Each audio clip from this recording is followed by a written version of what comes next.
Thank you for joining us on Business Now. I am Samuel Okata.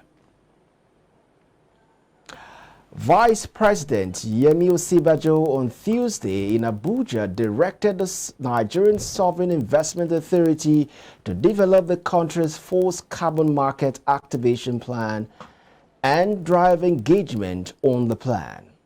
He also argued that Africa could become the first truly green civilization given its status as the lowest carbon emitter and its relatively young population that could effectively deploy green manufacturing at scale.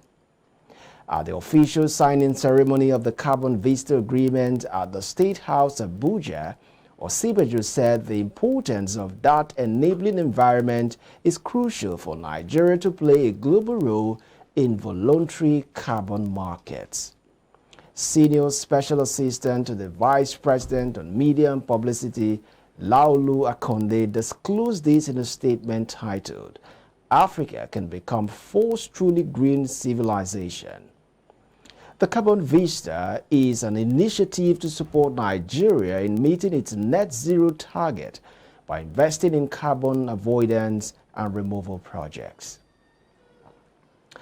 The Senate on Tuesday rescinded its decision on the financial of the Kaduna-Kano Railway project in the country, from the China Exim Bank to the China Development Bank, and harmonized the terms on the federal government's 2016 to 2018 external borrowing plan.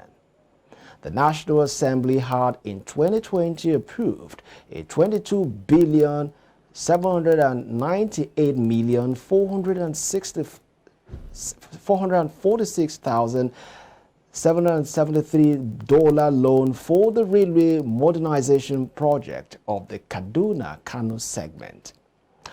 The Senate also approved relevant conditions provided in the harmonized term sheet, which includes the Kaduna-Zaria-Kano segment, China Development Bank as the financier, 15 years as maturity with 2.7% and 6 months Eurobond as an interest rate, as well as 0.4% as commitment fee and 0.5% as an upfront fee, respectively. These resolutions were sequel to a motion sponsored by Senator Sadiq Umar during plenary, where he recalled a communication from the Federal Ministry of Finance requesting the approval of modifications to the financing proposal for the Nigerian Railway Modernization Project, which is Kaduna-Kano segment, occasioned by the COVID-19 pandemic, of which China Exim Bank withdrew its support to finance the project. In his remarks, the Senate President Ahmed Lawal clarified to his colleagues that the motion was not about a new loan, but rescission on the financial of an old external borrowing plan and the harmonized term, and the lawmakers unanimously approved the resolutions. The Senate on Tuesday directed the Infrastructure Concession Regulatory Commission and the Bureau of Public Enterprise to terminate arrangements regarding the Zungeri power plant concessions. It queried the two federal agencies for going ahead with the concession arrangements in Niger State, despite an early resolution of the federal parliament that the action be put on hold until the power plant had been completed and tested. The Senate also urged the Bureau for Public Enterprises to honor the commitment it made before the committee to put into concession only the Zungeri power plant concessions after it had been completed, tested, and inaugurated.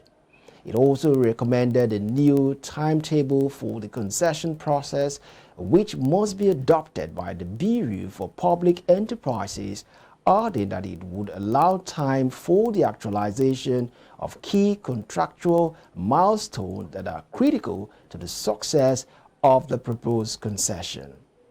The chamber also said it would make room for full compliance with the EPC contract between the Federal Ministry of Power and the contractors. The Nigerian Electricity Regulation Commission on Wednesday unveiled its service charter, which provides details on the rights, obligations and redresses mechanism by the regulator to power users nationwide. It said the charter also contained service standards that would guide the Commission in discharging its responsibility to both internal and external stakeholders. The Commission's chairman, Sanusi Garba, who was speaking in Abuja, said the mission of the Commission was to promote and ensure investors-friendly industry and efficient market structure to meet the need of Nigeria for safe, adequate, reliable, and affordable electricity.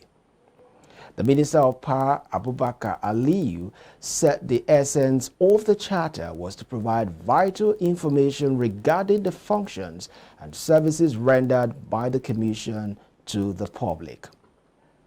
He stressed the need for effective implementation of the charter and encouraged the Commission to be customer-focused and citizen-centered in carrying out its responsibilities. The federal government has said operators in the maritime sector may get about $700 million to acquire new vessels. The Director General of the Nigerian Maritime Administration and Safety Agency, Dr. Bashir Jamo, said this on Tuesday at the maiden annual lecture of the Institute of Maritime Studies at the University of Lagos, Akoka, Lagos. According to him, at least $700 million has been earmarked for the Cabotage Vessel Financing Fund. Jamo also added that the government was looking at each ship owner getting at least $25 million from the fund. According to the agency boss, the number of jobs that will be created by the time the entire acquisition cannot be overemphasized. Also speaking, the Minister of State for Transport, Mr. Ademola Adegoroye, said the government would do everything possible to make it easier for ship owners to acquire more ship to grow the Blue Economic Initiative. Adegoroye also said that the ministry was working hard to ensure that the Cabotage Vessel Financing Fund was disbursed before the end of the current administration.